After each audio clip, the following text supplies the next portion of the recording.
mother guiding our lives are not the exception. Today the Lord helps us to reflect about how He reveals Himself. He reveals in the first thing we had from the book of the First Kings, how the Lord revealed Himself. Elijah, man who was running away from problems, political tension, and the king wanted to kill him. So he was running away from the king. So he entered the cave to hide. Then the voice of the Lord said, I'm coming to meet you. So he knew the events of nature would always be God. The earthquake, I don't know what, all of things lightning. But we are told that the Lord came, He, using me, revealed Himself to Him, came and talked to Him. The silence that God always wants us to have in our hearts, so that we may be able to meet Him. In the one day, there is a lot of noise. A lot of noise. Absence of silence, not just that there is no boom, boom, boom, boom. But the silence that God is talking about is the preparation of our hearts that we are able to meet Him, to speak to Him from our hearts. That's the silence. Used to not to be the one that problems can become noise in your life, isn't it?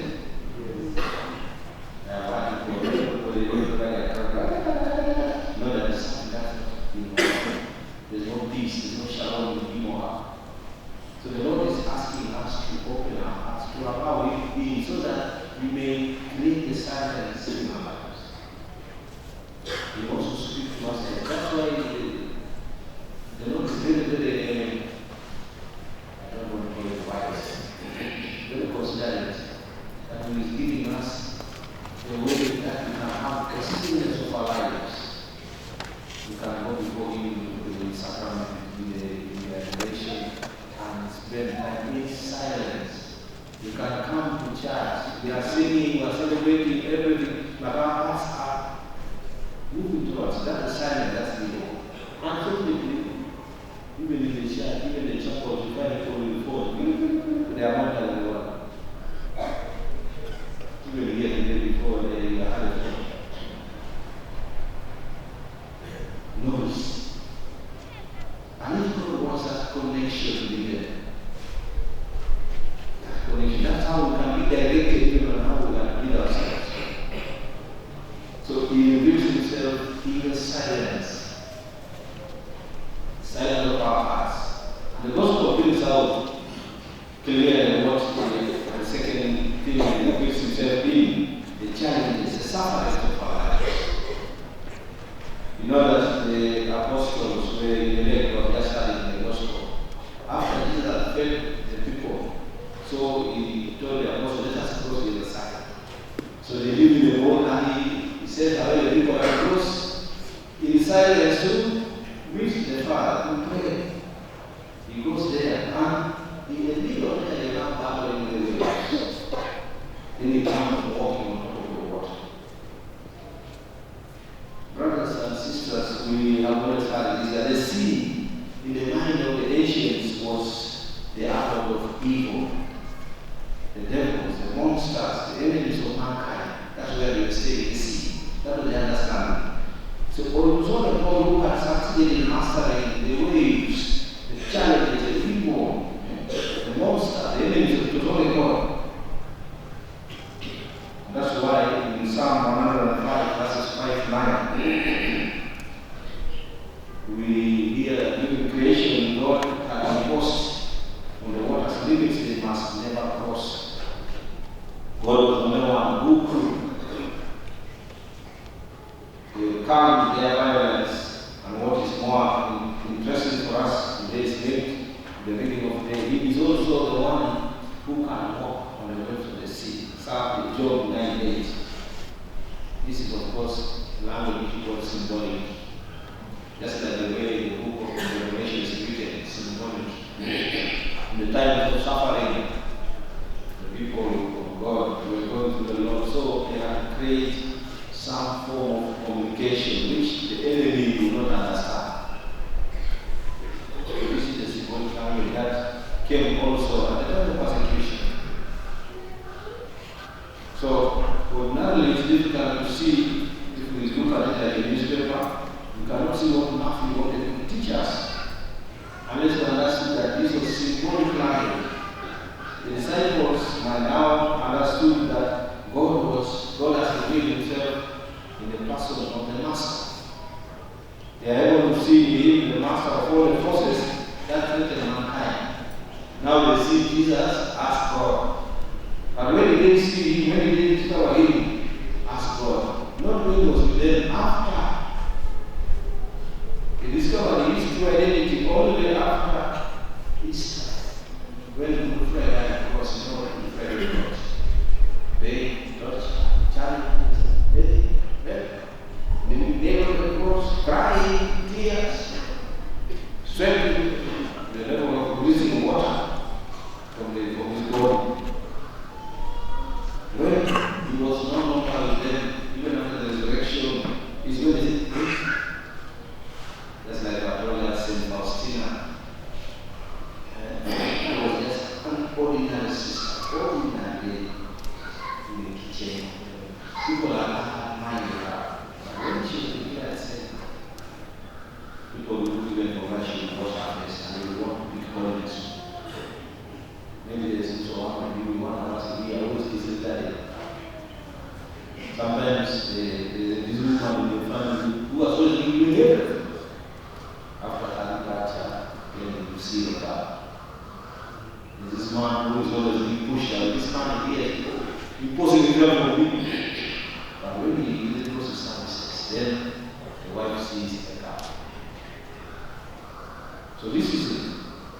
The Lord is discovering us the Master who will be over this. When now we are left this life, when they were now alone in the face of difficulties of life, when the community was tossed around by the waves of persecution and by internal divisions among the Christian community, and tensions were there. For that is after the resurrection, when they thought they were seeing a ghost, that is when they realized that their Master not left them. He was always with them, but alone changed the manner of his presence. Through our challenges and disturbances and trials, persecutions and problems, we should always be able to see Jesus. I was reading somewhere that the suffering is a way of the Lord to purify the soul. You know, the Lord is newer to exciting than joy. Is it? But when there is a dose of suffering, then it's being controlled.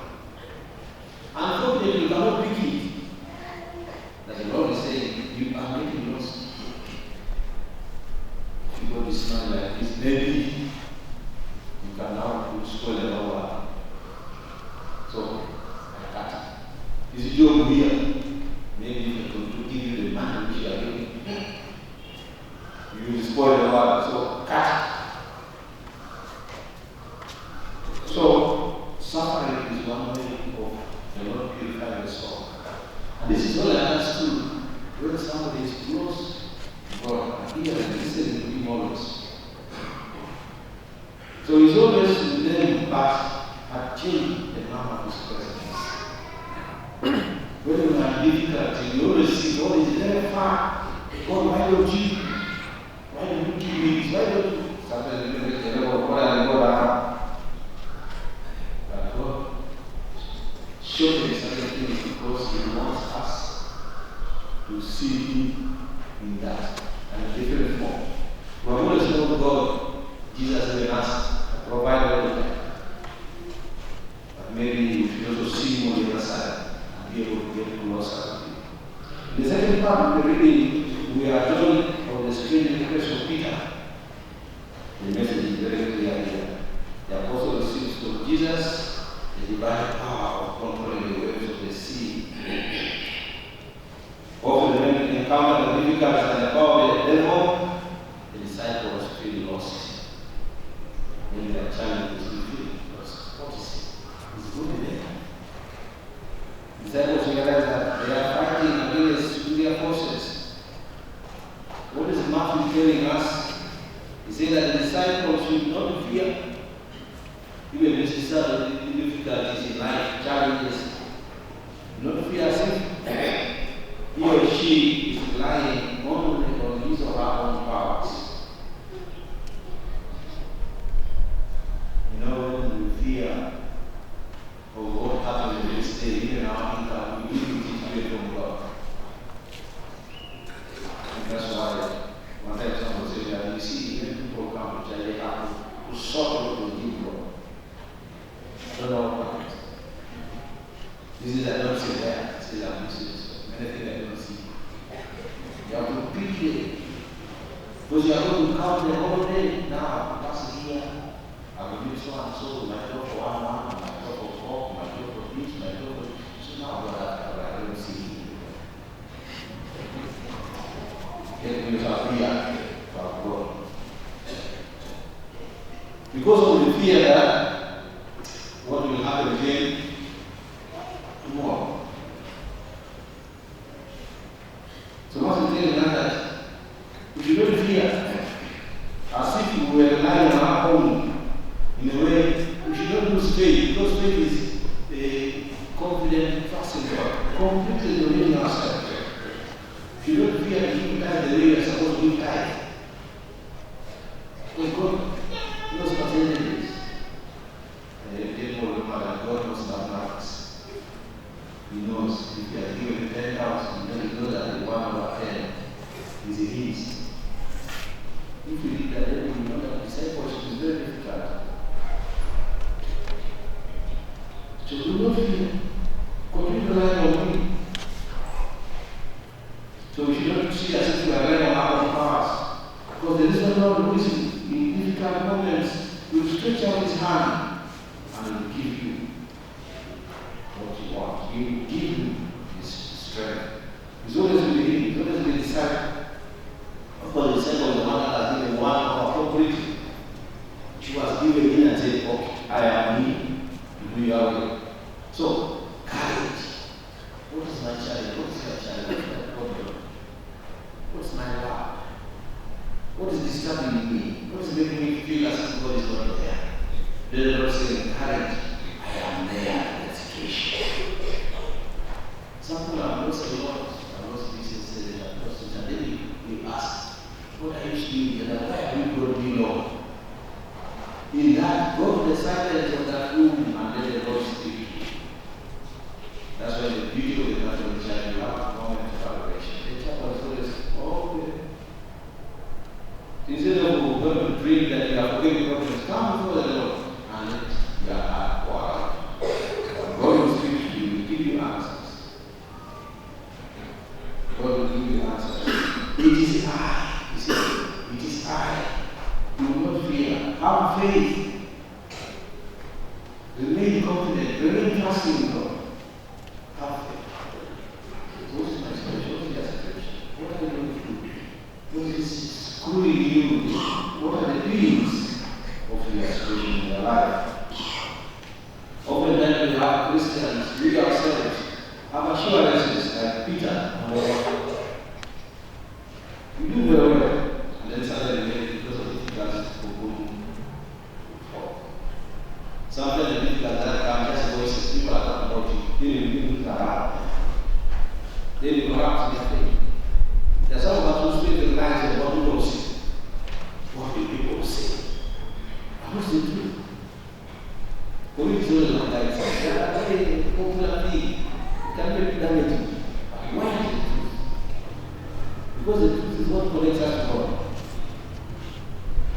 So like Peter, maybe the apostles are like, doubts.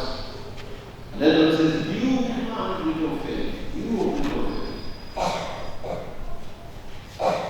Many times there are winds that come, contrary to our faith, and we begin to waver. And so that happens in society. Something has happened, and then you feel your faith is challenging. And God is saying, can you listen?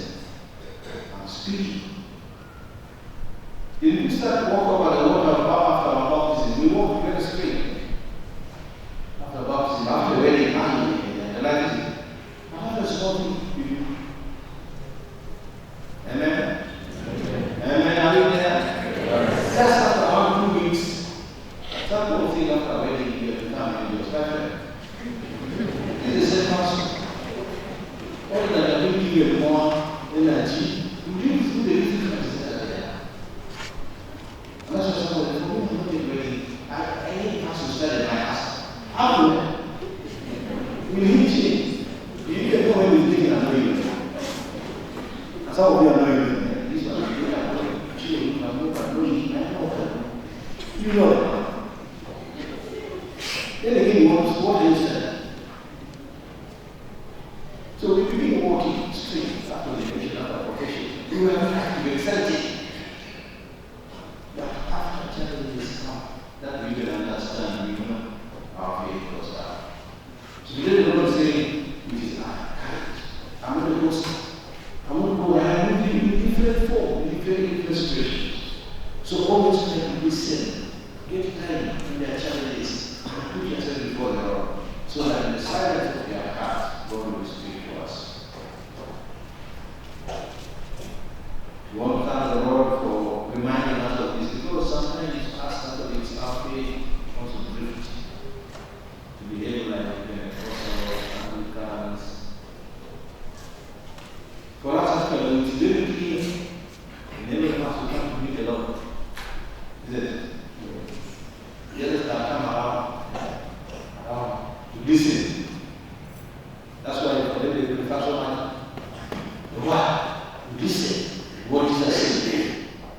But for us we come for an encounter, because in the mass he appears, he comes in many ways. Talk about the word, talk about the species, talk about the man of the mass. The great community is there. So come community. So are we benefiting? We believe we love the faith. Or is it just a way of coming to be together? That's why I think some people when they come to church, they begin believing about church. As if they know. You love me. Is it good when you connect to the body of family? The difference between what we do here and social gatherings. Because it's not